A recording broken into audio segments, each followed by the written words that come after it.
oh, this is Sony. They just share Tom Holland. He just gets to go with Marvel on the weekends. That's so confusing. He gets 2 for me. Christmases and goes with Marvel on the weekends. That's my bad. I don't pay full attention to that stuff, I guess. That's why I'm here, Kevin. Yep. See, this is why I can't fill my brain with anything comedy related, because I have to be here to make sure that we stay on point with all the movie related stuff, so Got that it. when you say stupid, idiotic things like Spider-Man belongs to Marvel, I can sit here and correct your dumbass. You got me. You know what? Hold on. I'm gonna put in a little sound clip here of camera photos and people talking. I would like to issue a formal and public apology immediately after my misconception of the Spider-Man property IP, the intellectual property that is Spider-Man, and how it is portrayed both on film and on TV. I apologize to Jeff Bezos personally, and also to the greedy people at Sony who keep the property for themselves because they want to make as much money as they possibly can for the shareholders. I apologize, guys. That's okay if they do that. Okay. I'm on their side. I'm in the crowd. Keep going. Fucking, what else we got for news? How do you feel about Helldivers?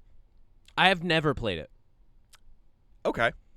I've played it a little bit, off and on for a little while. It's one of those games that I think gets pretty repetitive and boring at a certain point, because it's one of those you go, you do a mission, and you fight some bugs or some robots, and you collect things, and then if you get in-game currency from doing that, and then you can use in-game currency to buy other guns and stuff, and then you can take those guns on missions and Odie, get more currency. Might I remind you that you and I played Destiny, the game from Bungie, for 8 years, and you just described Destiny to me. Yeah. We played that but I think that's also why I don't play any of those games now, is because I played so much Destiny, and that was a peak level in-game currency fetch quest space odyssey thing, Yeah. And it was great, and we had a great friend group that played it, and that's what kept us playing, really, was the friend group. Now I play Ghost of Yotei by myself and just smile. I don't know shit about Helldivers. I know that you do fight some bugs. I know that there's some allusions to Starship Troopers, things like that. Yeah.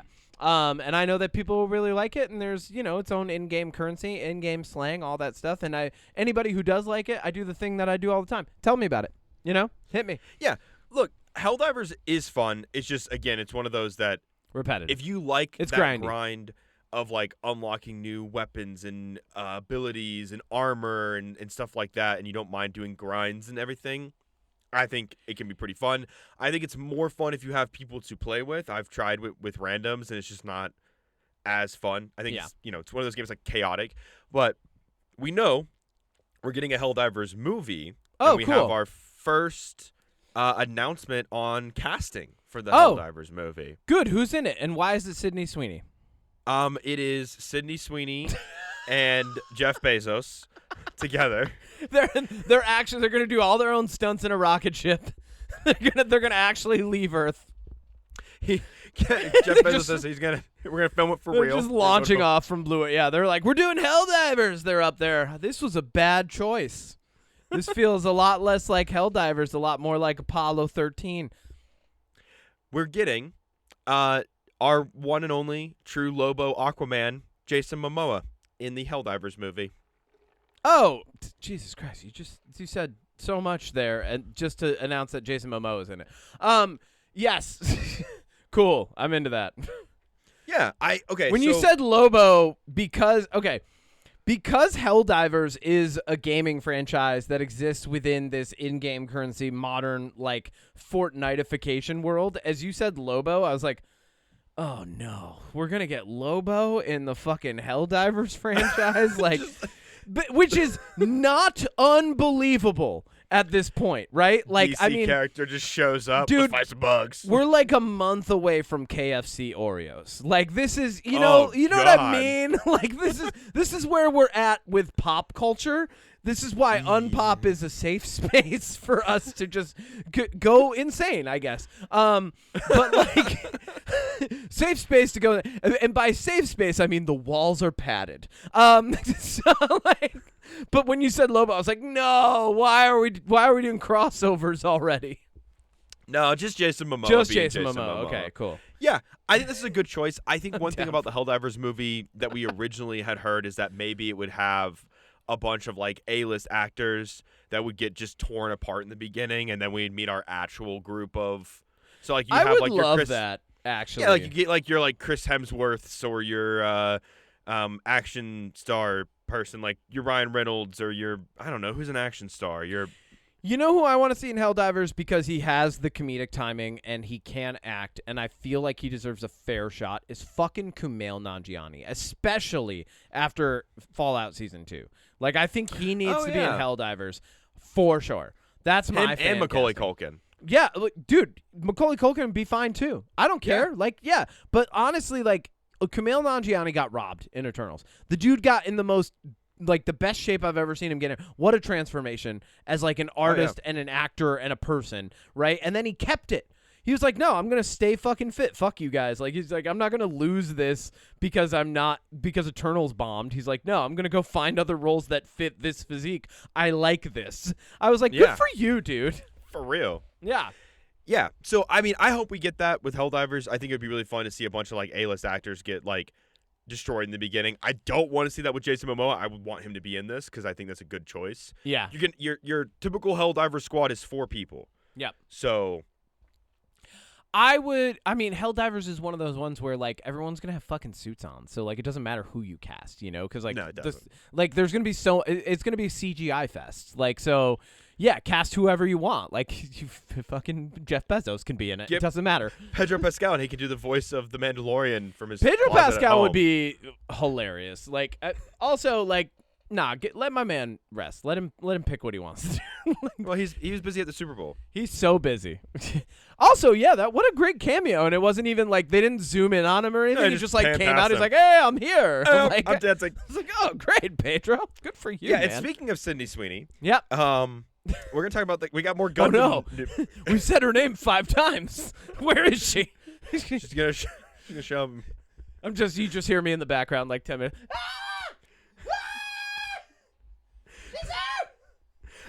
The thing is, I don't know enough about Sydney Sweeney because I was getting like she shows up in, and I was like, I don't know any of her roles, any of her characters from any movie to make a joke about her. I absolutely loved her in White Lotus. I will say that she did such a good job playing like this blasé influencer wannabe teen, like stuck up on a getaway. Like it was so good. And like, oh no, it's Sydney Sweeney. She's Christy, the boxer that movie that bombed, and she was in. I should watch that. I should give Watch that a shot. Okay. But yeah, Jason Clarke is joining the Gundam movie from Netflix with Sydney Sweeney and Noah Centineo. It's all of the news updates from Gundam. I might as well play like a womp womp in the background, you know, because like it's just not shaping up at all. Because no, none of it. Yeah, like and if it does, I will be pleasantly surprised. I will reserve my judgment for the end. However, you're not the hype train ain't hyping, baby. It's going in reverse. It's backing into the station. The hype train hasn't even left the station. Like, you know, like there's a who's the director of it? Who's in charge of this? Who's well, that's producing? what I was gonna say next. Like, Netflix is just in the front of the hype train going, woo woo, all aboard. We don't have a director yet for it. Oh, but can we get a conductor on here? Like, it's Netflix, right? And yeah. Netflix has made some relationships with some directors, and they do that to, like, you know, because they keep pumping out Netflix movies. Oh, we do have a director. Yeah. Okay, who is it? Woo-hoo! What in the who is this guy? I've never. This doesn't sound good.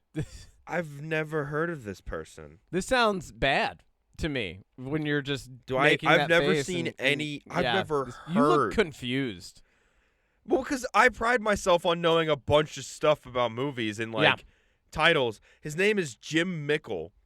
Okay. Here's the movies he's directed. Hit me. Mulberry Street from 2006. Okay. Stake Land from 2010. Stake Land? Keep going. Stake Land. In a world of vampires, an expert vampire hunter and his young protege travel towards sanctuary. This is not promising. Keep going. We are what we are. What? It's the name of the movie. If you've heard of any of these movies and or watched them, email us because we're in the dark on this. Cold in July from 2014. No idea. 6 episodes of a TV show called Hap and Leonard. No idea. A Netflix movie called In the Shadow of the Moon. No idea. I have not heard of that. And then 7 episodes of the Netflix show Sweet Tooth. I have seen Sweet Tooth. I've heard of that one. Not horrible. Okay, cool. First promising thing there. Okay. Not That's it. Not horrible. Sweet Tooth was pretty good. He's the director and the writer for the Gundam movie. Okay. Interesting. I don't know why they would do that. I can't. Anyways, Okay. Next piece of news. I just like, I love Gundam too much. I think I just watched you break yourself. Yes. Because every time I look up stuff about the Gundam movie, it's bad. Like, yeah. And look, it's not even like, the thing about the casting. The hype train hasn't left the station. We're watching Netflix like tie a bomb to one of the wheels, and we're like, "What are you doing?" And they're like, "Oh, nothing. Don't worry. Don't worry about it. I can see what you're doing. You have a bomb on there. No, it's not. It says bomb. Yeah, it is Netflix. It That's says a bomb bomb in the Netflix font. I can see it. Why did you? Da-dum. It's not even ticking. It's just going da-dum. Da-dum. But like, the thing about this Gundam movie is Noah Centineo is the only one that I'm like, okay, that's fine. He's an action, like he's done action before. He was in a Netflix show where he did action. He was in Black Adam where he did action. Like that makes enough sense that I'm like, I don't like it, but sure. Like at least he's an action person. Sydney Sweeney, like I'm not trying to come after her for just like coming after her, but like I genuinely don't think that she's the kind of actress that should be in a movie like this. This is not a role that I think she's going to fit well into. Here's what I'm going to say. Everything I know about her, everything I've seen from her so far, yes, agree. However, I'm not going to say that she can't be that actress, right? Like I'm like I want to leave the door open for like surprise. I want to be pleasantly surprised. I'm anticipating not. A little bit.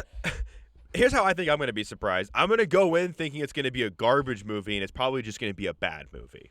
Yeah, no, Yeah, no, and I'm kind of with you on that. Like my expectation is low, but before I go in, and I've had to do this with a few movies, even just in the past year, I'm going to just like wipe the slate in my brain, because I can do that because I'm stupid. And when I do that, I then walk in and I'm like, okay, blank slate, tabula rasa, let's just fucking view this thing for what it is. No expectation. Let's forget all the stuff that was leading up to it. Let's just watch it and analyze it. And I usually leave going, I'm less disappointed than I thought I would be, but I'm still disappointed. You know what I mean? Okay. This reminded me of something. What? And this is I wanted to mention this. So the director Jordan Vogt Roberts. Okay.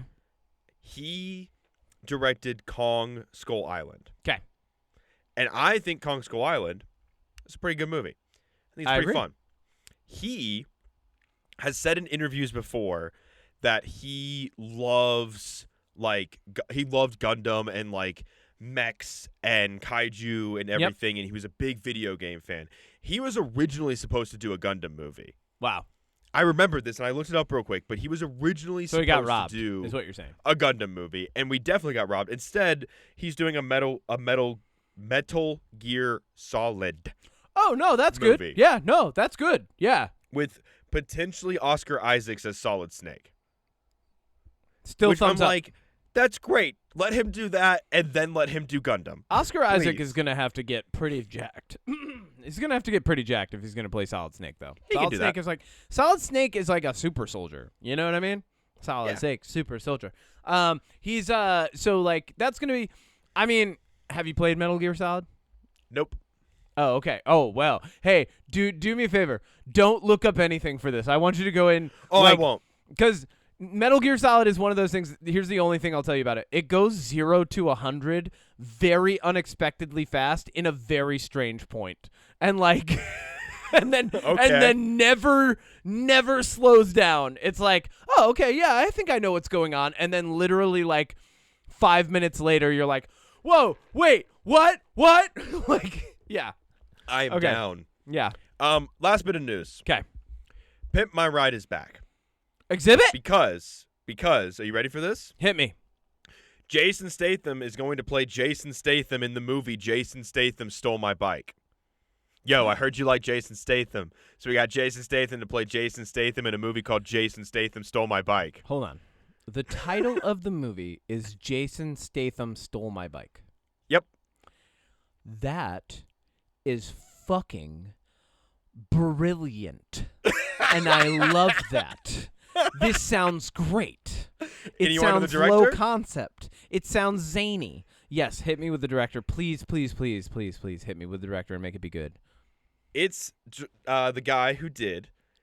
He helped with the first John Wick. He did The Fall Guy, Bullet Train, Perfect. Deadpool 2, I'm in. Atomic Blonde. I'm in. It's David Leitch. I'm in. David Leitch is directing a grounded action comedy called Jason Statham Stole My Bike. I'm in. Yep. 100%. Isn't that like... Whose bike did he steal? Do we know? Well, has that been cast yet? No. This has just been announced. I hope it's a child. I hope it is too. I hope this is like what was the movie Frankie whatever the fucking Hollywood kid who like the executive steals his idea and it's oh god why am I fucking up on this so bad right now? It's the guy from Sideways. Paul Giamatti is the executive guy, remember? And then Frankie Muniz is the kid. And You talking about Liar Liar? No. I forget. Okay. Never mind. Anyways. All right, cool. Jason Statham stealing bikes. Don't do that, Jason Statham. Doesn't matter if you're the world's greatest action star, kind of. I can't wait for this. I'm excited. I'm stoked. I hope he steals my bike. I hope he steals your bike too. Okay. Not mine. I don't want him to steal my bike. No? I hope he don't wanna steals meet my bike because then I can have a feud. I don't Like, want to meet my hero that I can way. have a nemesis, and people are like, why do you hate Jason Statham so much? I'll be like, he stole my fucking bike, and they'll be like, really? And I'll be like, fucking for real. He just came up and took it. He took, and what am I gonna do? Stop the transporter from stealing my bike? No. He killed a megalodon. How am I supposed to stop him? Yeah, I'm slowly building up for my vengeance. I'll spend the rest of my life. That's the news. I love it. Kevin. That was good news. No, some of it. No, all of it's great news. Some of it. No, it's all great. We love all of it. It's great. We're gonna go see all those things, and we're gonna love them all, and we're gonna eat buttered popcorn and drink cultural Kool-Aid and call it a fucking day. Yeah, I guess. I mean, I will see all of these things. Yeah, but, I guess. I guess. I love We need I love to. this idea that like I could just bring you into a cult and be like, hey, we're gonna drink this Kool-Aid, and you're like, yeah, I guess. All right, fine. Is everybody else okay? I mean, I don't want to be the one person that does All it. right. Oh look, Noah Centineo and Sydney Sweeney are kissing 5 minutes into the movie. Oh, okay, cool. Oh, fine. That's cool, I guess. Yeah, there's not even a torn lovers Oh. / child warfare story going on. Dude, you just made me realize, you What? know what they're probably going to do for the Gundam movie? And I don't want to be this pessimistic, because this is not how I am, Kevin. And they're You gonna know have a I'm not stupid pessimistic romance person. side plot. Dude, I bet we only see the Gundam, like, twice. I would hate that. I bet it's going to be one of those that's like, okay. Oh, my It's God. the origin story. Like, they're it's- building the it's a Gundam the majority of the movie. yup, and, it's like, like he just keeps superhero- coming back in and looking at it. And he's like, yeah, it's 30% done. You know? Yeah. Like, And all why he, like, romances Sydney Sweeney on the side. Because it's going to be one of those, like, old school superhero origins where it's like, I hope the not. very last shot we get the Gundam we know and love. If this that is- happens, This is why, and I've said this before and I'll say it again, the best choice would have been to do Iron-Blooded Orphans if you're going to do it live action and do it like a la Goonies style, and really like just lean into some endearing characters who are going through character growth that you know and love who inevitably have to tragically die. I think the way you do a Gundam movie, and I'm pretty sure I said this before, show us a bunch of Gundams. Like one of my favorite arcs. Oh, I'm not yeah. saying this would, and this The is World the arc Wars. that, Yeah. yeah, like where it's a tournament and you get like a mermaid Gundam from this country. You get a The dragon Galactic arm Battle. Gundam from this country. You Yeah. get a bowl. There's a bowl Gundam from this country. It's like, why not do something like that where you get to see a variety of Gundams? Because, Yeah. granted, there are like your normal like rank and file like grunt soldier-esque Gundam models, and I think that's fine. But I think what makes Gundam unique is when you see one show up and it's like, oh, that one has 2 swords and a gun. Mine only has 1 sword and a pistol. Yeah. You know, like the When variety. I was a kid, I was really into Robotech, and Robotech's like the precursor. Well, it's around the same time as Gundam. It's like giant mechs, right? Gundam was cool to me, but not the same as Robotech was, because Robotech was more like actual like tactics and like war drama. Like it was even more gritty, if you might imagine. Macross was really good too, but like the only show that's ever like made me hyped at an age above like 15 for giant robots at all was Code Geass, which I think would be an amazing story to tell, because it starts off with the story of do you know Code Geass at all? No. So here's the precursor. Britannia, as it's called, which is really just America, is in a totalitarian state, takes over the world, labels all the countries sections. So all the countries are sectors. They're not even countries anymore. So people who are Japanese are called 11s, and they're like they're treated horribly. And this kid who is a bastard relative of the Emperor of Britannia, but also half Japanese, is like beating Britannian people in chess for like fun, but also for cash on the side, and then stumbles upon a mysterious like I guess I would say like telekinetic, telepathic like human who's like genetically modified and stuff, gains this power to like give people commands and have them execute them. But then also at the same time you have this subplot of giant mech warfare going on. So like there's episodes that are more about like the political intrigue of what's going on and how to like topple an empire, and then other episodes are like, well, this is all about tactics this time. Let's see what weapons we've got this week, you know, like, and like some of the episodes that they brought out these giant robots, I was like, oh fuck, what's that one do? You know, like, yeah. That was the only show ever that made me be like, oh my god, I can't wait to watch the mech battle. And that's why I'm also worried about the Gundam movie from Netflix, because like there's a lot of messaging and themes in Gundam that I feel like are gonna get Netflixified. Where Also, they just get like brushed over. Well, and a lot of them you can't hit when your cast is over a certain age. So Yeah. Yeah. Exactly. Yeah. So all right, well, anyways, we went to the movies. Odie Matthews at the movies. yeah, we both saw a really fun movie about time travel and Sam Rockwell, and man, that was a good movie. I'm excited to talk about it. We didn't. Odie Matthews at the movies.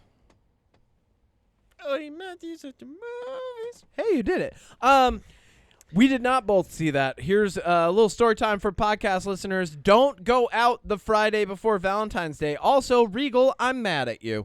I went to go see Sam Rockwell's movie. Now, here's the thing. The Regal app does geolocation, right? So I can type in a city and like it'll bring up like the theater and that'll be like the top suggestion for that city, right? And I brought up Clifton Park because our Regal up here in Glens Falls wasn't playing Good Luck, Have Fun, Don't Die for no reason. They could have been playing it.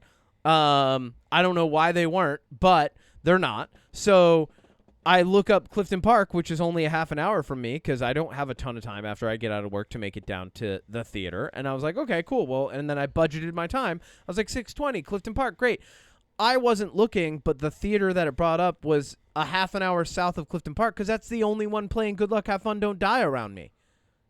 That's insane. Only one Regal cinema around me is playing Good Luck, Have Fun, Don't Die, and it's an hour away. So I get to Clifton Park on time for the movie, and then the guy checking my ticket, and I've never had this happen, he just goes, we're not playing that. And I was like, what? Like, excuse me? And it was a really funny moment, and like I could tell like he got a little bit tense, like he was waiting for me to like flip out, and I was like, well, I guess I got to figure something out. Do you mind if I step over to the side? Also, I need to use your restroom. And like, he was like, yeah, fine. And like, I was talking to you for a minute. Then I get on, I told you this. And then I was like, you know what? I'll grab a slice of pizza. I'll go see Crime 101. We figured this out, right? I go to the fucking pizza place and I like go inside. This old guy holds the door for me.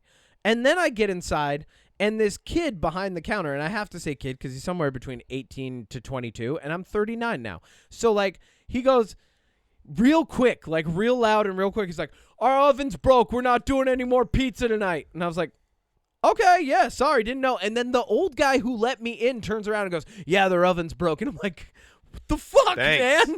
Yeah, thanks, like, man. Thanks for holding the door and then telling me after I got inside that the oven's broke, you fuck. So, like, then I'm just like confused, and I'm like, all right, all this shit's going wrong. So I open up the app, and I'm like, all right, well, I'm getting up to Glens Falls. I'll go see the movie. I've got just enough time to get up there now, whatever. So I go to get rid of my ticket, but because I think this is because the movie had already started in Albany, I can't refund it now. I can't cancel it or refund it. And so I'm like, what the fuck? And then I get on the highway and it's 7:00. So the Friday before Valentine's Day. So everybody, by the way, happy Valentine's Day, listeners. We love you. Anyway, so I'm on the highway and I'm like, why is everyone driving like a maniac right now? I'm like, I know I'm not normally on the highway at 7:00 on a Friday, but like, this is absurd. And then I realized as I saw a car go past me and I got a glimpse inside the vehicle and there was a very focused looking man and a very angry looking woman. I'm like, Valentine's Day dinners are happening. Like, I was like, oh, you all are showing affection to each other by speeding to your dinner reservation that you're inevitably going to be late for. Got it. So I'm on the highway with maniacs. I finally make it up to the theater, and thank God for the employees at my local Regal Cinema. And I know that I said I was mad at Regal. I'm not mad at the employees, because you know what? I got up to the counter. The assistant manager of the Regal recognized me, greeted me politely. I explained the whole situation. He goes, normally we can't cancel or refund anything. I'm just going to print you a ticket and send you in. And I was like, thank you. Oh, nice. You're the best part of my night. And then I went and saw and then I came out and he checked in. He was like, how'd you like the movie? I was like, you know what? Actually, that made my night. Thank you so much. Like, really great. So shout out to the Regal Aviation Mall Cinema for having great employees that take care of people that they see consistently. Not only that, just recognizing that they have consistent, like, patrons. Like, that was awesome. That was a really great turnaround to the night. And I even left you that voice memo. I was like, if I get there and this is canceled, I'm just gonna go bust out a workout because I'm so fucking, I'm like on the edge right now. Like, I was ready to crash out. Yeah, I was like, Crime 101's gonna be me burning down a cinema. Exactly. Okay. This is why I like AMC. Yeah. I love AMC. Because if you go to Regal, your pizza place is not working, and you're gonna. I never liked Regal Cinemas. I've always liked AMC. I don't have an AMC in my town though. Yeah, which is why. I mean, like, I'm going to Regal because that's literally the closest theater. I don't want to drive 25 minutes every time I want to go. No, to I don't movies. blame you. You know what I mean? I mean, yeah. I'm spoiled. My movie theater is literally a 3-minute drive. And it's an AMC 24 with IMAX and Dolby Cinema, and it's next to a bowling alley and a Dave & Buster's and a bunch of food, and like, yeah, I'm That's spoiled. how the Regal down in Albany is, but that's an hour, right? You yeah, know, that's crazy. Yeah, so like the Regal down there is by all the cool stuff, but Yeah. it's fucking in Albany. So I don't want to do that either. But it is a Regal. So if I am down that way at Dave & Buster's, I can go. Anyway. So yeah, so you're AMC, I'm Regal. Though I'm not, I have no allegiance though. You know, like if they were like, we're an AMC now, you have to change it. I'd be like, fuck yeah, fine. Like, I don't care. If I move again and I'm near closer to a Regal, it's whichever one I'm closer like to. I said, I like the employees, not the company. Yeah, the one thing I will say about AMC that I like, and this is not me trying to plug their pass. No, go ahead, plug it. You do get 4 movies a week, which is a lot, even for me. Mm-hmm. But I like that because I'm probably going to use all 4 on this week's pass. Dude, I get one a day. That's crazy. Regal's like, you're paying us $27 a month? Yeah, one a day. Oh, that's also like, more expensive than mine. Well, I can also go to one a day. Like, yeah, but see, I don't like that because I like to do what I did last night and I go to 2 movies in one day. That's cool. I do like that. But I also What I Well. think makes AMC slightly better, in my personal opinion, Yeah. is if I want to go to an IMAX movie, I can just go to it. Like, there's no upcharge. I pay $24 a month, and I can go to IMAX, Dolby Cinema, regular 3D, and there's never an upcharge. I've only had an upcharge once, and I forget what it was for. I think it was. I don't even remember what it was for. I was just like, whatever, it's $3. I don't care. What was But that one? I remember that. I don't know, but I just remember being like, that's weird. Yeah. And then I didn't care. I just did it anyway. But yeah. You know what it might have been? It was that one was like a weird one. It was like an advanced IMAX at like 3D screening, like whatever it was that I saw. I forget. It was Mercy. Yeah. Mercy was like extra money. I was like, whatever. But like, really, like, at the end of the day, like, yeah, I'd prefer to have AMC, actually. But Regal is fine. And also, my Regal has the reclining chairs, which I fucking love. Like, that's mine the too. best. Yeah, just immediately recline, post up, do my thing. And, like, I'll share this here. I bring in my own canned beverages to the cinema. Yep. I'm not at risk for anything because they're all NA, So, like, I just bring in my own beverages and shit most of the time, which is great. And nobody ever like pats me down and checks my coat or anything, so I'm great. Yeah. But we saw Crime 101. Oh wait, actually, okay, hang on, I gotta tell this story. Oh yeah, hit me. Because speaking of sneaking stuff into the theaters, this is one of my favorite things that I've done with sneaking stuff into a theater. Hit me. Early on when I was still just dating my partner Nate. Yep. We were in Jersey and we were going to see a movie. I don't remember what the movie was, but we wanted to go, but we were really hungry. And we'd only been dating for like maybe a year at this point. Yeah. And so we went to Chipotle and we got Chipotle bowls. Okay. And then we went and got really big coats because it was wintertime. It was like around Christmas. We were visiting their family for Christmas. And we got these big winter coats and we literally put the Chipotle like under the coats and like held them and walked into the theater, and in the middle of a crowded theater, like it was full, like there was people on both sides of us, like full theater. We just pull out these Chipotle bowls and start eating. I love in the that. middle of a movie. You know what I love about that story? The people next to you weren't narcs. That's what I love about that story. They probably had a weird reaction to it, but honestly, like they weren't narcs. So good. Exactly. I like that. Yeah. I think, the thing that I like about bringing my own snacks into the theater is, like, I don't want candy. And I rarely want popcorn. Most of the time, I want, like, trail mix or granola and, like, my own little small ginger ale. Like, I'm an old man. That is basically what I'm saying. I'm an old man. Those just are old man shit. Snacks. Those are old man snacks. I I'm gotta just bringing them into the theater. My ginger ale and my trail mix to the movies. Love it. Before the picture starts. I love it, and I have a great time, and I sat next to some old people last night. It was great.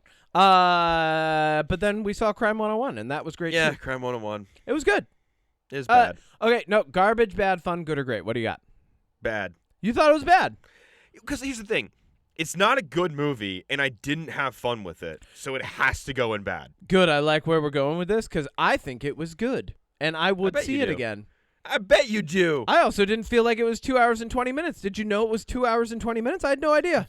Yeah, I knew it was 2 hours and 20 minutes because every 10 minutes in the movie, I was like, wow, this is a long movie. Oh, I did not feel that way at all. I very much enjoyed this. After the opening scene, like after the opening interesting scene that it started on, then it was just like, all right. This is going to be a great conversation. I love this. All right, cool. Wow, we're really pushing this. Oh, we're gonna pan around the city some more. All right, cool. More panning shots. All right, cool. Let's hold this shot for a little bit longer too while we're at it. Okay. Cool, I liked those shots. What are you talking about? All right, cool. Crime 101. We're torn. It's not certified good or bad. It's probably that probably means it's fun, right? I mean, could you compromise with me and we could both say it's fun? I think it is the most average movie I have seen in such a long time. Okay, because define average.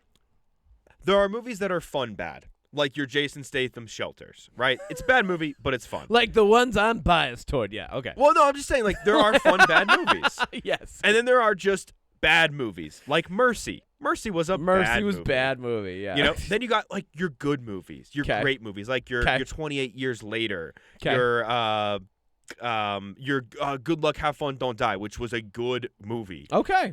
But then you have movies like Crime 101 where it feels so by the numbers. It feels so halfway thought out in so many areas, but only in the areas where it doesn't completely matter for the overall point of the movie. And like throughout the entire thing, it just felt so basic and boring that it's literally just a movie. It's like, interesting that you think of it that way, because I actually really enjoyed, 1, the scope through which the movie is shown. 2, the themes by which the movie operates and like follows its own plot line. 3, the way that all of the plots seem to be slightly different but transition and interconnect, slowly closing in on one another until the final last bit. And 4, I actually, even though as we got closer to it, I was able to predict the twist of the movie, I felt like it was still rewarding to watch how it happened because of the writing and the acting. what twist? Okay.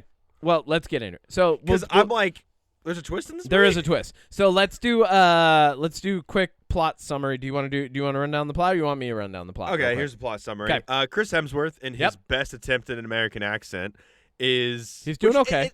It's fine. It's passable. He has a generic, vague He's in L.A. backstory. You don't even have to do an American accent in L.A. Like, it's That's a what I'm saying. multicultural Like, city. Like, just be make him Australian, whoever. man. It's Yeah, fine. like, it's fine. Well, he's But, doing an American accent because that doesn't stand out. Anyway, keep Chris going. Hemsworth is playing your generic, vague Mike backstory, Stone.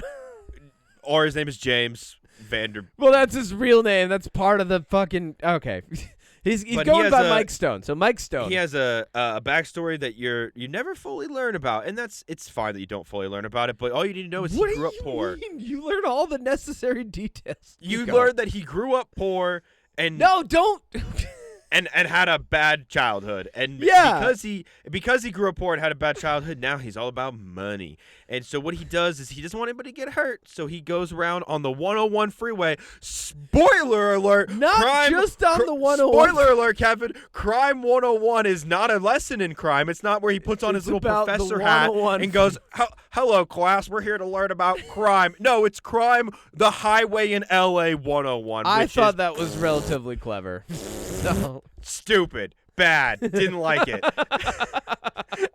But he only goes after items that are insured, and he doesn't hurt anybody. And now Nick He's a good Nolte's in thief. this. He's for he's like a sexy fox Robin Hood.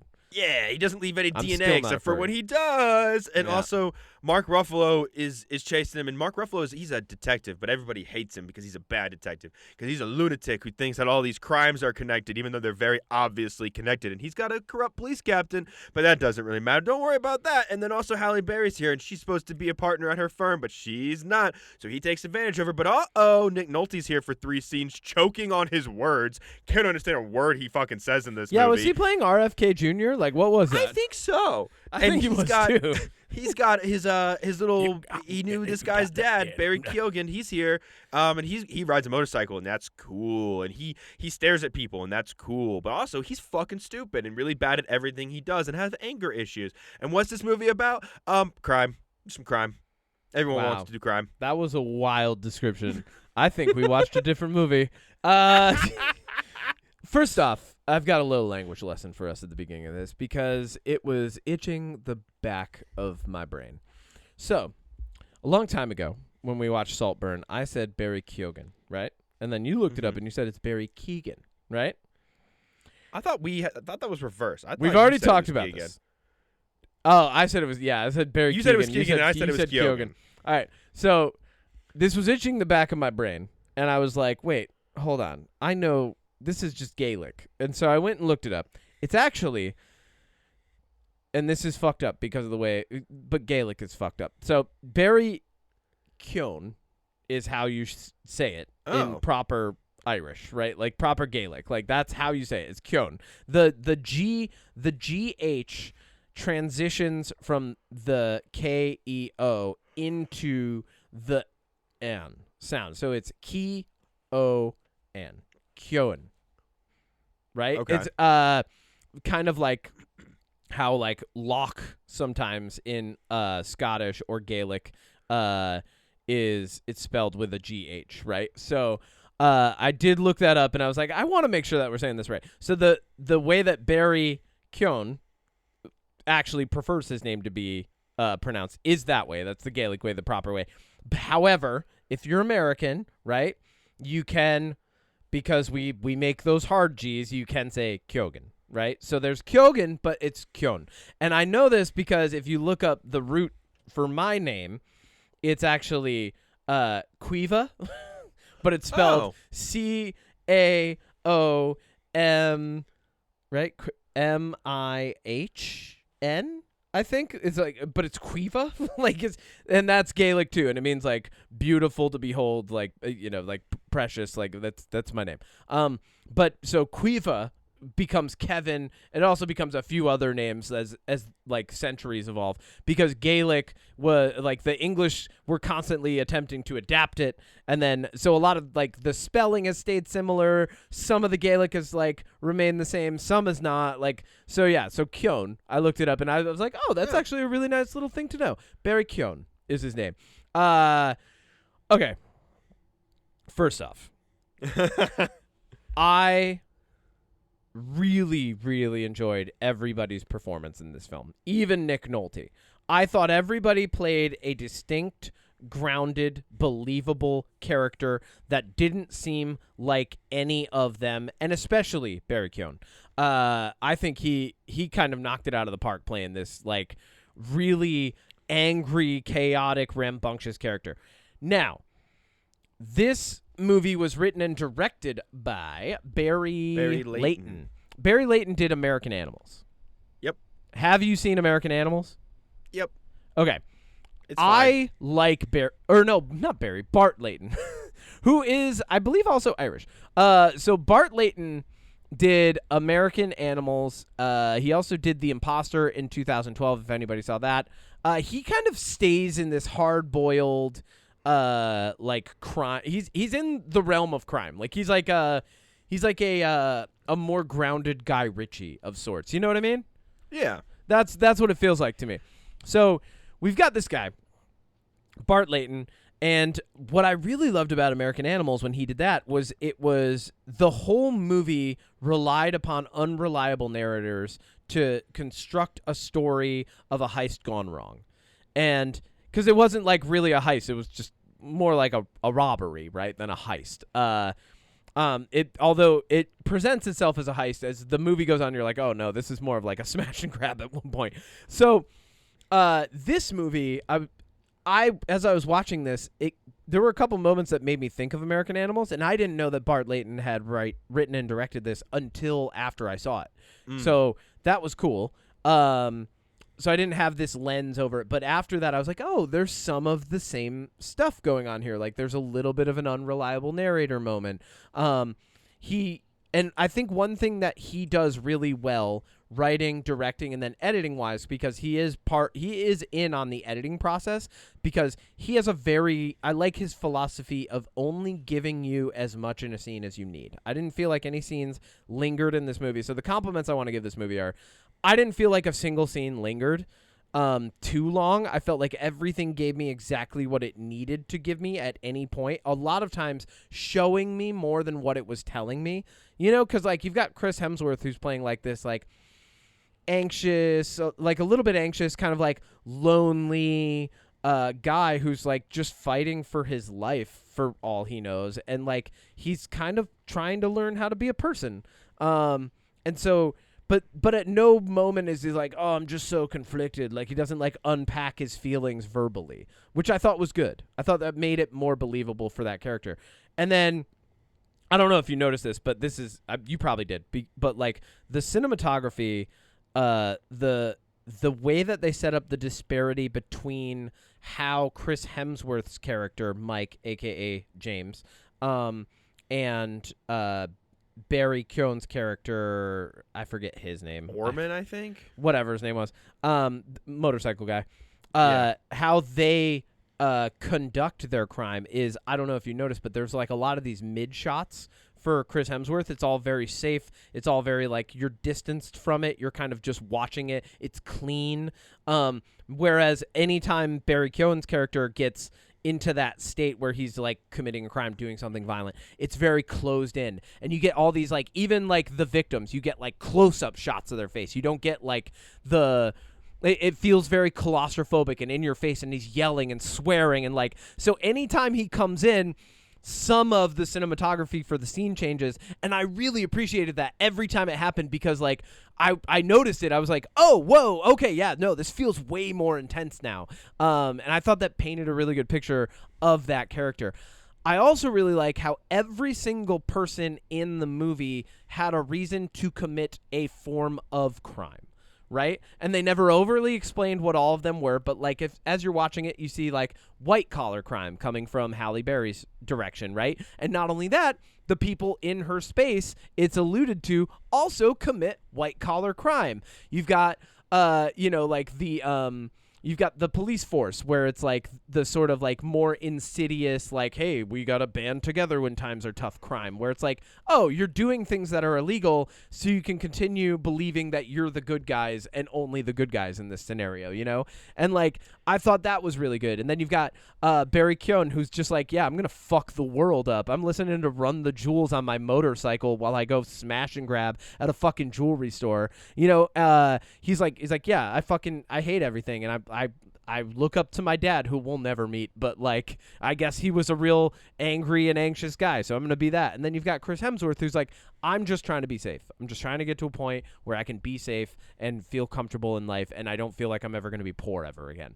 And like, when you see all of that happening all at once, you kind of realize that like the real bad guys of the film aren't necessarily any of these people, but like the people who are inciting the deeper level for crime to exist in the first place. I think my problem with this movie is it's overstuffed with a lot of that. Okay. There's a lot of plot points and things that are introduced and go nowhere. Okay. I also like what? I feel like a lot of these characters are hard to root for. Go on.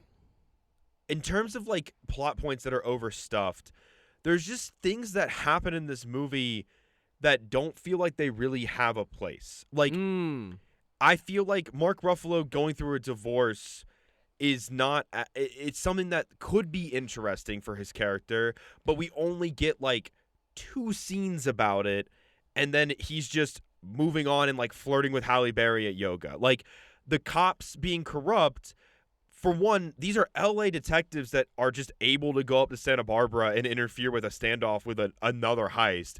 And it's like, okay, these cops are corrupt and they planted a gun on this kid, or took his gun out of his bag and put it in his hand. Well, they were investigating.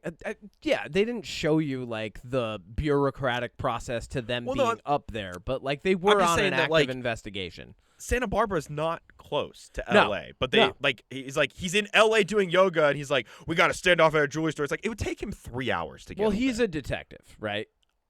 But also like the whole like corrupt police force thing, and like at one point we learned that like maybe Mark Ruffalo's partner wants a new partner because Mark Ruffalo's losing his edge, and it's like, and then we don't see that partner interact with him again. When it comes to the final act of this film, Mark Ruffalo, like, it doesn't even feel like he's a police officer anymore, because every character we met on the police force that was intertwined to the story just disappears. They just go away. Well, he's not, because he was suspended until the investigation was done. His suspension was over. Was it? Because he was able to go back. If he was able to go back and look at evidence, his suspension was over. A suspended police officer wouldn't be able to do that. I got the impression from the way he was holding himself when he went back in to get the evidence that he was still on suspension. Because like you can see even the guy who was like letting him in is like, all right, fine. Well, he was like, I'm closing in 10 minutes. Yeah, he's like, he was like, I'm closing in 10 minutes, and then like when he's like, it'll just take 5, and he's like, all right, and I was like, oh, okay, there's a little tension. Oh, see, I thought that was more. I got the vibe that he was back, and that was just more of the guy was like, no, I'm closing. They never were like, you're back. Like, they never said it, so I was like, oh, he's still suspended. This is pretty wild. And then there's also, like, Nick Nolte's character, who, like, his scenes only exist to put tension there. Because, like, that's the one thing. Nick Nolte is so unnecessary in this movie. Yeah, you wouldn't necessarily need him. Yeah, you could have this movie without Nick Nolte. I'm not even upset that they don't even explain I would have liked them to explain, or not even explain, but maybe drop a little bit more as to why somebody like Chris Hemsworth would even be working with Nick Nolte in the first place. Like, it doesn't really make sense that Chris Hemsworth's whole thing is being safe, making sure everything goes smoothly, not hurting people. Yeah. And then, like, the first impression of Nick Nolte is this guy would hurt anybody he wants. Oh, it's like, 100%. why would you even work with him in the first place? Like, Yeah. it contradicts what we know Chris Hemsworth's character to be. Why is he working with anybody in the first place? He does it all himself. Why does he need a guy? Well, Nick Nolte drops the line, like, consider where you would be without me. And it's very clear from the interactions. Okay. I think this movie explained just enough for me to completely understand all of that without over-explaining, which many movies I think are overly guilty. In a world where movies are repeating the plot 1 to 2 to sometimes 3 times per movie, right? I thought it was very great that we didn't get any repetition of it. And, like, as you're going through this, you're kind of, like, piecing these things together. Like, oh, Nick Nolte obviously has a relationship with boys from this from the orphanage system, from the foster system, right? Because Barry Keoghan's character is obviously from the same foster system. And, No, he knew his dad. Yeah, he knew his dad, but also, like, Barry Keoghan, like, there's, like, this allusion to the fact that, like, he was part of the foster system. Like, it's... Oh, see, I don't think that was the case at all. Oh, okay. Well, so you've got, like, a lot of these guys. That's at least how I read it, but, like, maybe that's also part of what, like, Bart Layton was going for, was, like, a little bit of interpretation. I really liked...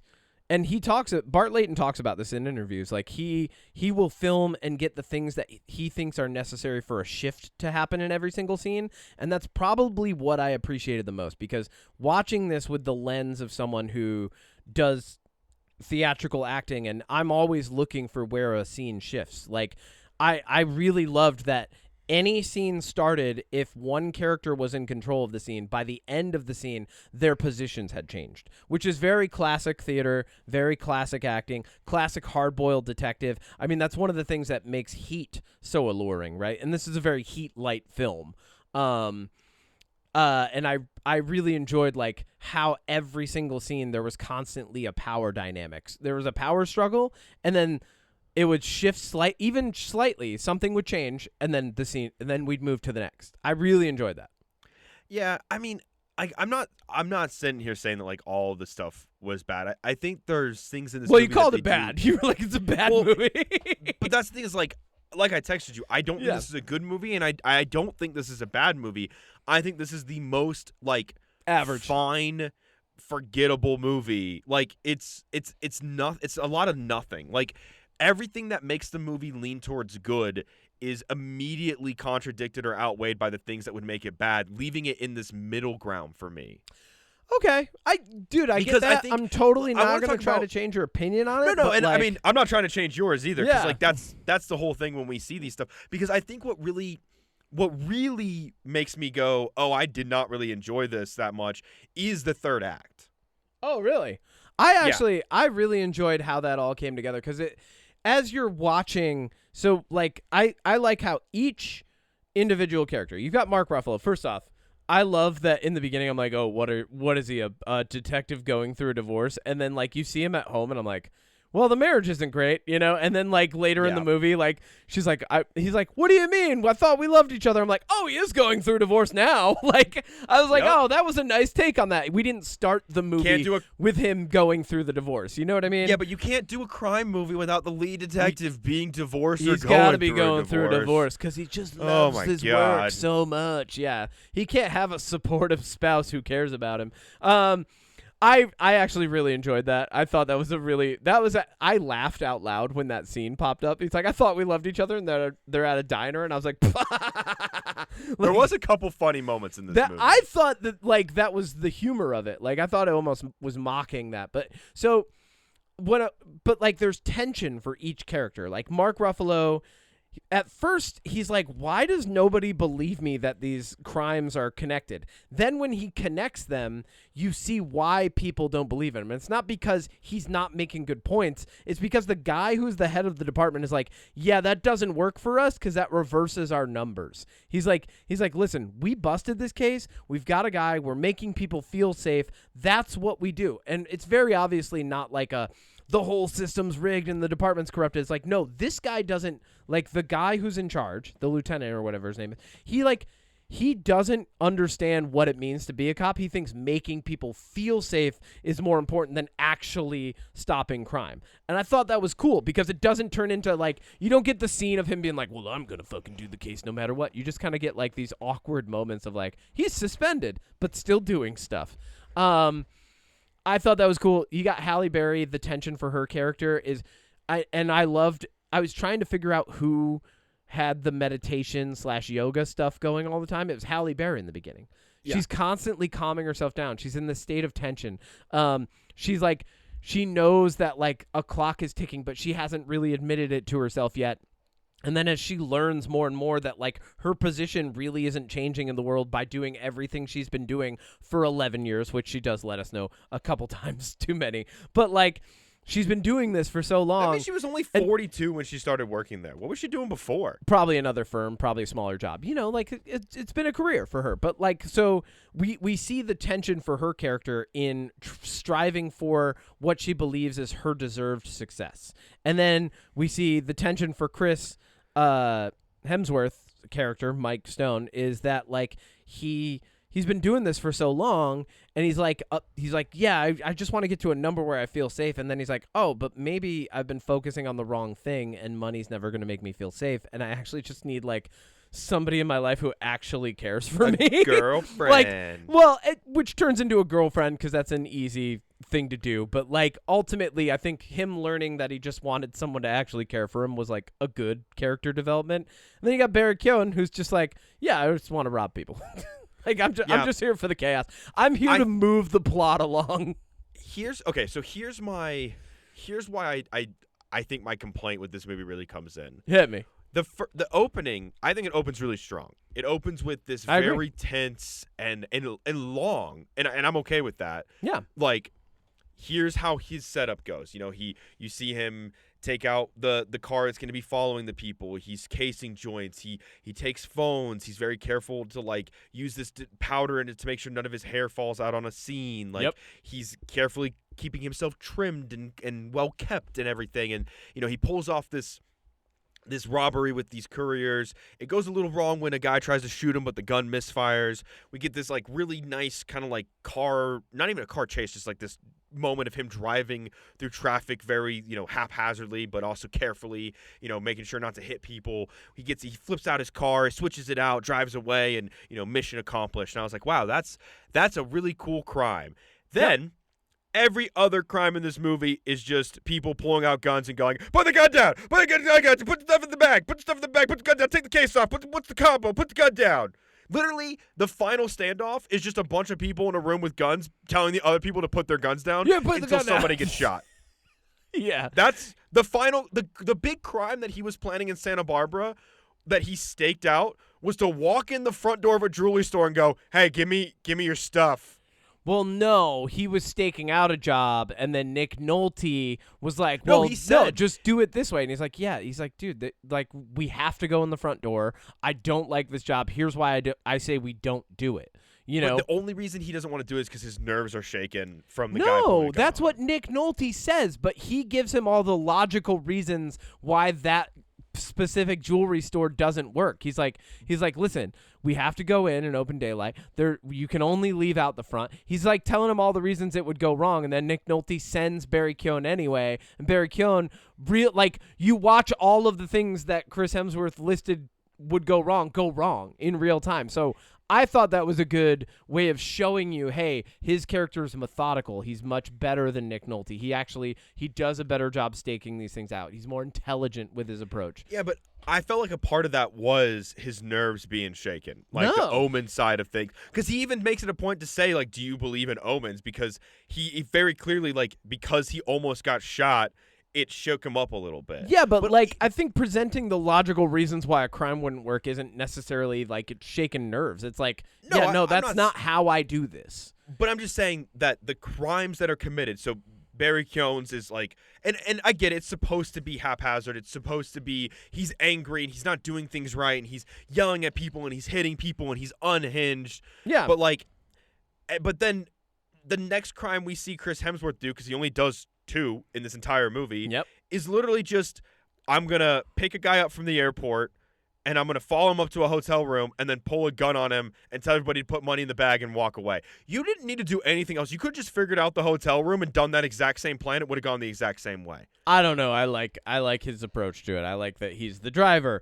and he gets him up to the hotel room and then like everybody's isolated. I'm like, oh yeah, well those suites are typically soundproof. Yeah, all right, cool. Like I was like, yeah, all right, this is a good way to do this. You know, it's like just the couple, just the courier, and like.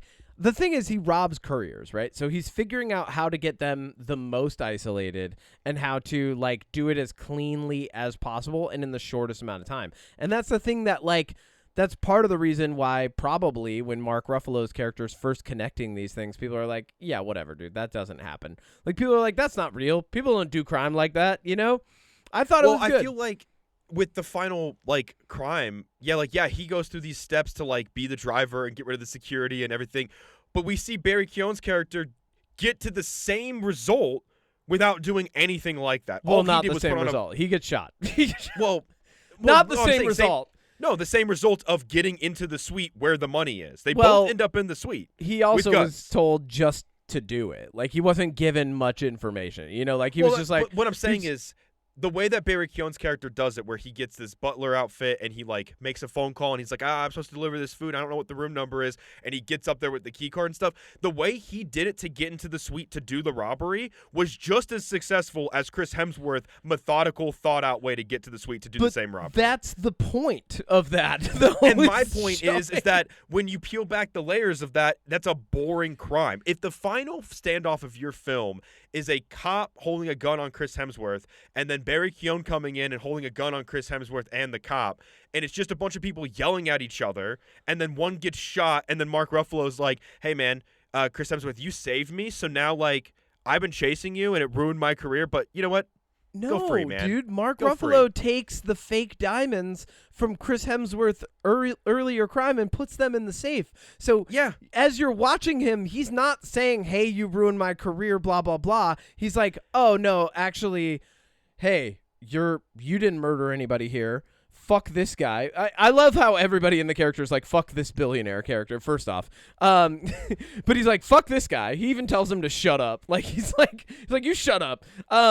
But like he's like, hey man, you're not gonna get what you came for, and it's because Mark Ruffalo didn't see Barry Keoghan's character coming in, and so when that comes in, and then all of a sudden like everything transpires and the scene shifts, he's like, oh wait, this guy could have shot me, and could have taken advantage of this. He didn't do it. Obviously, this guy has more morals than even my police captain, right? And he's just like, you know what?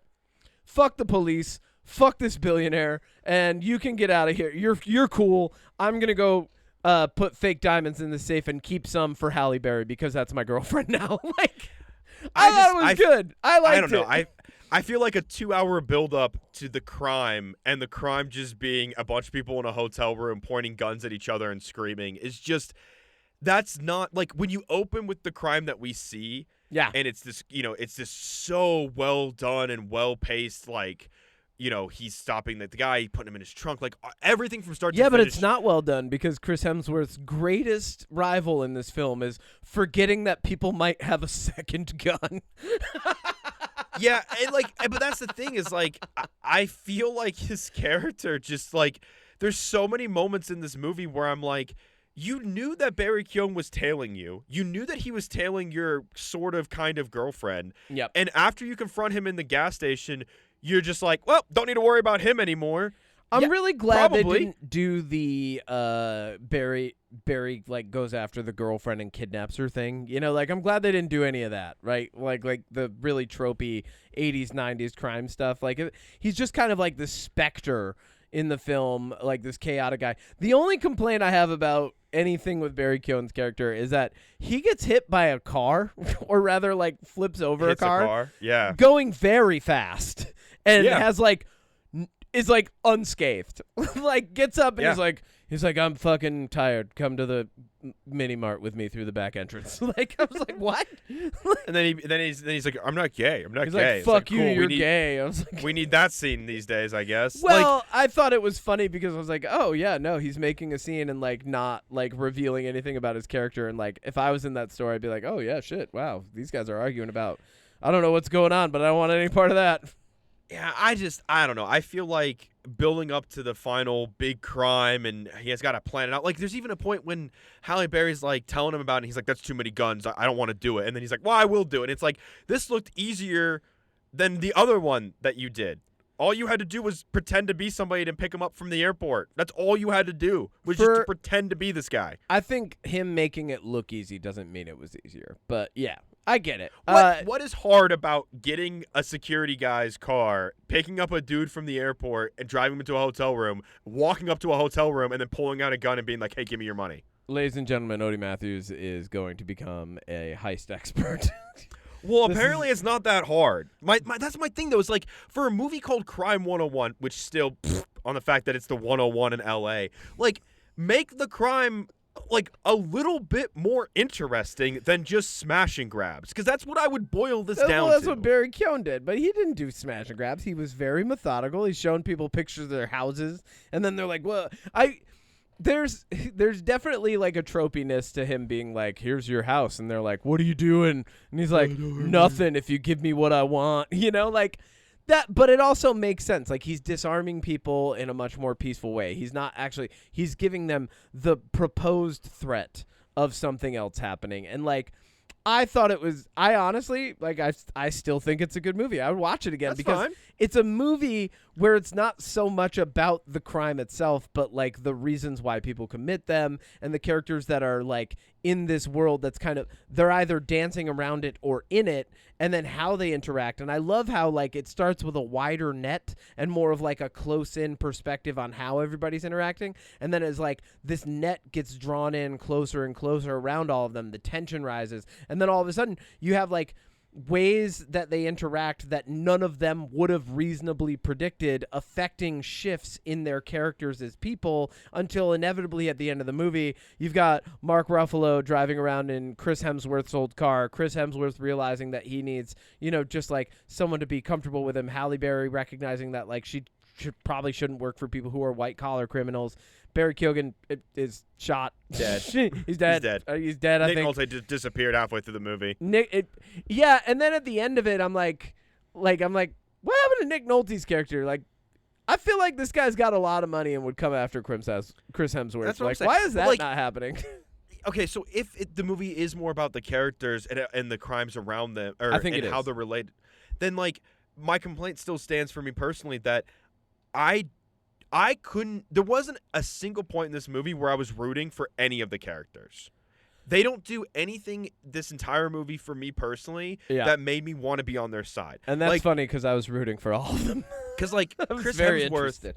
and like I get it's part of his character. He doesn't open up. He wants to be, you know, a little bit. He's very closed off. And I thought that was an interesting dynamic with this girl. Yeah. She rear ends him. He's very awkward. He's very like unsure of how to handle himself. Like he tries to impress her with this fancy restaurant. Like I thought that was good up until a point. But then when he's like, "Oh, I gotta go away for work," and she was like, "Tell me the truth." He's like, "Oh, it is the truth." And she's like, "You can't even look at me." And she leaves. And I was like, "Okay, like that was a little haphazard." But then what like made me think about that scene more is when he's driving Mark Ruffalo to the hotel, he tells him, a guy that's a complete stranger, more about his life than he did the girl he was sleeping with. Well, Mark Ruffalo's asking him questions, and I guess he's She probably asked like, him I'm never questions gonna see too. this guy again. Well, he's like, this is a courier. I'm just gonna rob. But this guy. I feel like that's not a very like that's to me that's inconsistent with the character. If you're like him being closed off, he should be closed off to everyone. Why would you open up to some it's random the end stranger? Of the film. He's changed as a character. He hasn't Odie. changed though. He doesn't change at all during this movie. He's still awkward and weird. He doesn't change until he decides to turn around. He does a snow patrol and turns the car around to go give his girlfriend a picture of him from 1994 and be like, "Hey, girl, I was sorry." Did you just reference Snow Patrol, the band? Yes. Oh, I love that. So turn the car around. Exactly. How many times can I break till I shatter? Sorry. I feel song. like we have two very different perspectives on this. Yeah, and, like, people are going to have to watch it and form their own opinion. I think so. And 'Cause like I think it was good. and the thing is like I see everything you're saying. Yeah. And like I want to be able to see it that way, but I just can't. Allow me to share some criticisms that we might agree upon of this film. I think And I'll this share some film- compliments afterwards. So we have seen 2 Amazon Studio films in theaters this year. What was the other one? Mercy. Right. Both I of them forgot. have issues. Both of them are in LA. Both of them have issues with police. I would say this has the my opposite God. issue that Mercy has. Mercy has cops everywhere and no crime being solved. This has cops seemingly nowhere, because there was one chase scene where I'm like, they've driven like 30 blocks. There's definitely a cop somewhere. Like, I was like, have you not been to LA, Bart Layton? Like, they've passed a cop. Like, A that cop to passes me- them after an accident and doesn't stop. That was another thing. When the cop goes by, I'm like, you're not going to fucking stop? Like, there's a That's like rear your end job, thing dude. that happened That's like there. your whole job. Yeah, I was like, what the fuck? But yeah, so like the cops in this film are inept. Like the cops in Mercy are inept in that like there's a million of them and they're armored up to the wazoo and back, but like can't get anything done. And then in this one, there's just no cops anywhere. And if they are, they're like apparently just catching the wrong criminals and going, case fucking solved. Let's I go did rub it. it in Mark Ruffalo's face. like, so that's a criticism of mine. The other one is like, Chris Hemsworth seems to know when someone has fake, like double sets of diamonds on them. Never knows when someone has an extra gun. Never. Oh, yeah. Like, and the thing is, he tells the guy to go open up the safe, or to go unlock the safe, but not open it, right? And then he tells Mark Ruffalo to unlock the briefcase, but he doesn't do the same thing. And Yeah. then Mark Ruffalo just has a gun, and I was like, well, why wouldn't you do that? Why was that? You should do the same thing, man. Why- Also, you let That him was- open the briefcase away from you so you can't see what's inside. Exactly. There's a couple moments in this where I'm like, well, I Plot get it. I get it. convenience. You need the plot to move along. Yeah, that was my thing too. Is like he like the first crime he knows so much. Yeah. but also there's stuff that like Also, there's no way. I think Barry Layton really wanted there to be like this subliminal messaging about like racism and sexism in this film, because there's a lot of like little like one-off lines about it, you know, like the guy's like, Yeah. well, you know, black contemporary art's only going up. Like, and I'm like, wow, dude, like we shoehorned Interesting. that in here, right? And then like Yeah. later you got the rich people that Halle Berry's working for, and they're like, I don't know if I want this Native American staring at me. Like, I was like, what are we doing here? Like, what Are we doing here? Yeah, because I was like, is that a sub theme? I'm not getting that anywhere else in this film. Or is it like a joke? Like, is that part of the comedy that you're trying to create here? And then, like, with Halle Berry's character, there's all like these like little tiny pieces of corporate sexism that are like cliche and not new that are happening that I'm like every once in a while someone throws out a line, like the guy's like, you're 53 and clients aren't buying 53. I'm like, many people would actually, sir. Yeah, I think you're wrong. She's a I think- beautiful woman. I think what are many you talking people would about? buy Halle Berry's not only expertise, but the way she looks at 53 is better than a lot of women at 30. I don't know if you've been in the financial realm, but like, so like, I was just like, what is this? Like, there were a few moments where I'm like, is that a point that we're making here? And then That's yeah. this is my big criticism at the end. Chris Hemsworth does the, like, you know it's him. Like, it's his body. And he drops the mail on her desk. What? She never looks at the mail guy and says thank you. The nicest person in the entire film never looks at the mail person and says thank you. Nope. Like, that was, like, one of those things I'm like, come on. Like, she doesn't even look. Also, how did he get in there to be the mail guy? Did he not have a regular mail guy? I'll What happened to the also, regular like- mail guy? what's he do? Like, he's just gonna be like, surprise, I'm your mail guy now. Like, what? Just text her like a normal person and be like, hey, can you come downstairs for a second? I'm at your work. I really want to talk to you. Yeah. And then be like, hey, I have a photo. Instead, don't be a weirdo and break into a business and pretend to be a mail guy, you freak. know what? Odie, I agree with you. He didn't change. As a character, he's a creep. Thank He's you. a little weirdo. He's still a little weirdo. Crime All in 101, all, Chris Hemsworth's a weirdo. Crime 101, Chris Hemsworth being I thought he did a good job being a little weird introvert. Yo, and I agree with you. I think everybody's Yeah. performance is. Here's some compliments. Okay. I think. I the gave some performances- criticism. Now you give some compliments. Yeah, because it's opposite of our stances. Yeah. So like, I think everybody's performance is good. I agree. Yeah. I think Barry Keoghan is. I love seeing him and stuff. I think Yeah. Chris Hemsworth. I think his American accent's a little funky sometimes. Yeah, I agree. I didn't love. This isn't him. This is the writing. But a lot of his responses in a lot of scenes is he just goes, "Yeah." Oh, So you have brothers and sisters? Yeah. So do you don't listen to music? Yeah. Do you want to dance? Yeah. Do you go out to eat a lot? Yeah. Like he just says yeah a lot.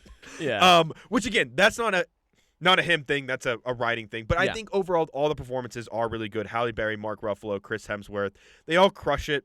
Yeah. They're good I agree. actors. Like they are really good actors. Oh, I think the cinematography is also really good in this so movie. good. So I good. think it's probably my favorite part I of agree. the movie. Yeah, I'm with you on that. Easily The like editing above. and the cinematography. Yeah, I'd there's say. a couple really good editing moments where they're both getting ready, and like one person will put on like a suit jacket, and it'll like the camera will slowly pan around, and it'll be a reflection of the other character finishing putting on a suit jacket. Like, Yeah. there's some really good moments like that I really enjoyed, and that's where my compliments I think end. I like that we never get we only once get a proper view of the yoga teacher.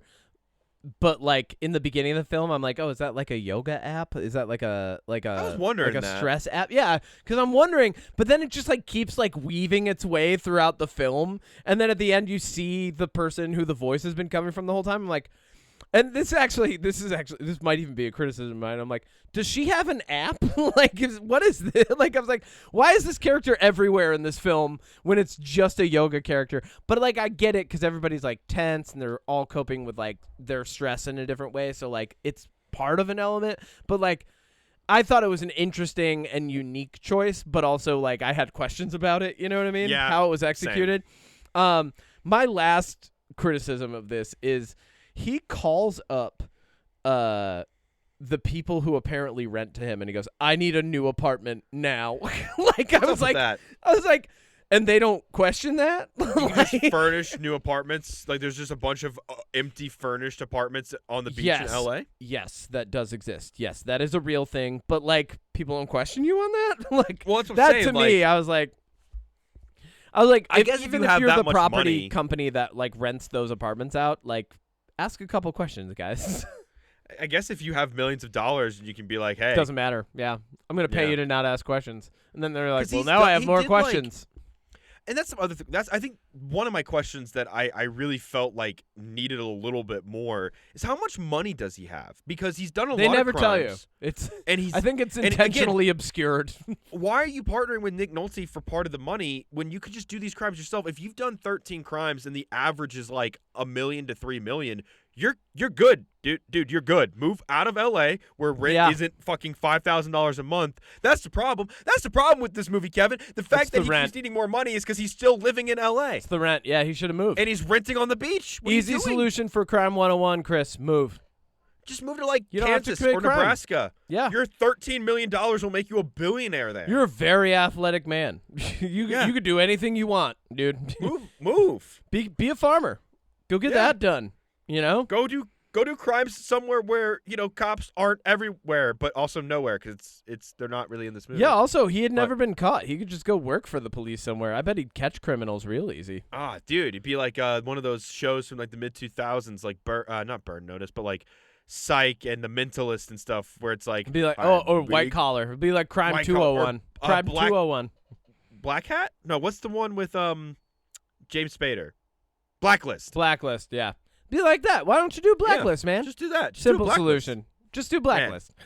Great. I thought it was good. You thought it was bad. We'll settle in the middle and say it was fun. It was fine. Okay. No, it was fun. Yeah, sure. Sure. It was fun. Sure. It was fun. Why not? It's been fun to talk about, that's for Fuck sure. it. It's 2026. It's fun. Let's move on to our jam. Okay. What My do you jam got? is easy. What's I your got jam? two. Hit Good me. luck, have fun, don't die. Oh, really? Yeah. What'd you think about it? I haven't seen it yet. It's good. It's really good. Good. It's I want to see it. wacky. I It's wanted zany. to see it, dude. Had I realized it was at Crossgates at 6:20, I probably would have planned yesterday differently and made it down. But fuck the Regal app. Yeah. Look, for one, Sam Rockwell, incredible. So good. Michael Pena, incredible. Okay. Zazie Beetz, incredible. Oh, she's in that too? Yeah. Wow, I don't even know um, the whole cast. I'm like intentionally not paying that much attention to it. It's a wacky, fun, silly, over the top. If something comes completely out of left field, it doesn't feel like it feels like that's the way the movie is. Like Okay. it does a really good job of setting up like anything can happen in this world, and it's don't ask questions. Like Yeah. it's a fucked up near future where AI and phones and technology have brain rotted everybody into a coma essentially, and people want to move to these facilities to permanently be in VR because that world is better. And Sam Rockwell's there because AI destroys the future and he doesn't want to do that, and he's got something to say about it. Cool. That sounds good. It's really fun. It would have been a lot more fun to talk about. I feel like I agree. I feel like we would have had similar opinions about that one. yeah, it's genuinely just a fun and good movie. I can't believe it's not playing in my theater. That's wild. I can't believe it's not either. I'm gonna have to drive to go see it, but like I will go see it. It's worth it. Good. I will go see it. And then my other jam Hit me. is do you know the band Bleachers? No. So Bleachers is a one-man show for the most part. Whenever he does studio albums or I guess any of his regular albums in general, because they're all studio, he does all of the music himself. He plays all the instruments. He does all the singing. He does a lot of the mixing. And then he hires a traveling band to play when he does concerts. So Okay. he'll what is that called? Like a performance band or concert band or whatever. Like when an artist does everything by themselves and they have to hire band people or whatever. The touring. Yeah, touring band. Yep. He released a new single called UN Forever. Really, really good, but also just made me remember how much I like Bleachers as a band, how much I like their style. Cool. I think it's just got a very, I don't know, just a vibe. I really like the album Strange Desire. I think it's really, really good. It's got some songs that I think people would recognize, but he's just a good artist that I think is really talented, and I'm really digging combing through some of his albums that I haven't gotten to yet. Cool. So New album coming out this May called Everyone for 10 Minutes. we've got a lot of albums coming out soon. Definitely a lot of new albums coming out, which I think is cool. Yeah, I'm very excited. I'm big on that. I got 3 quick jams for you. 1, Night of the Seven Kingdoms. Everybody fucking watch it. It's amazing. Bad. Has Terrible the show. highest rated Game of Thrones episode in years. And honestly, it was one of the best shot. I actually was yelling at the TV last week, which was great. Maybe because I'm an old man, maybe because the show's great. You decide. That's funny. But no, I Both. literally was reacting. I was like, yes, but it's because the build-up's been slow. It's been so artistic. It's been really great. I highly recommend it. I can't recommend it enough. You don't have to watch Game of Thrones to watch this. You can just watch it. It's its own thing. You don't have to know anything. The characters all get introduced. There's nobody going, well, back when this happened in Game of Thrones. There's none of that. It's great. It's 100 years before Game of Thrones begins. Jam number 2, Zepp, an artist named Zepp, Z-E-P, has a single called Don't Speak that really caught me off guard. Some really avant-garde music choices, apparently using a sewing machine as an instrument, playing bass, Oh. playing drums. Like, yeah, just cool stuff. Really out there. Kind of makes me think of like some of the more experimental stuff. Really, it's like if you gave Beck Ritalin and cocaine is what it sounds like. You know, Beck, the artist Beck, who wrote Yeah. the song Loser. Yeah, it's like that, but give him Ritalin and cocaine, up the energy a little bit, throw some distortion on it. Great time. And then last but not least, Eidola, one of my favorite bands, released a new single called Purity Ladder this week. And it is phenomenal. There's not a single Eidola song that I don't like. So I cannot recommend them as a band enough. I recommend the song Purity Ladder, obviously, greatly. They're going on tour soon. They have a new album coming out this year. Their singer, Andrew Michael Wells, is also the singer of Dance Gavin Dance, if you know them. And I believe Dance Gavin Dance also is preparing to release an album this year, I believe. But yeah, cool stuff. Those are my jams. We're keeping it simple. We're cutting it off. Yeah. You Odie, got to why go don't you run take us out 14 of miles inside or something. Yeah, I'm going to go run 14 miles. No big. Yeah, have fun with that. No big, man. Come on, Yeah. man. You know that I do this stuff. I run club every week. It's like 10 degrees outside. I'm outside in just spandex leggings and shoes. And I run every week. It's great. Been in the 60s here. I am an absolute psychopath, and I'm just owning that. Like, I'm a very strange beast of a person, and I like doing stuff like that. If somebody's like, hey, you want to run 14 miles? And I'm like, yeah, sure. Why not? Why not? Why not? That's my kind of YOLO. A lot of people YOLO like an extra shot at the bar. I YOLO 14 miles. I YOLO 2 movies in one night. You do. That is your kind of YOLO. I like that. Thank you, everybody, for listening to another episode of the UnPop podcast. Thank you very much for weathering this absurd existence with us. If you have any questions, comments, concerns about our mental health, subpoenas, or would like us to podcast live at your funeral, please email mysecretpoweris@gmail.com. Art by FrankAce. Music by moi. See you later. Kevin, are you recording?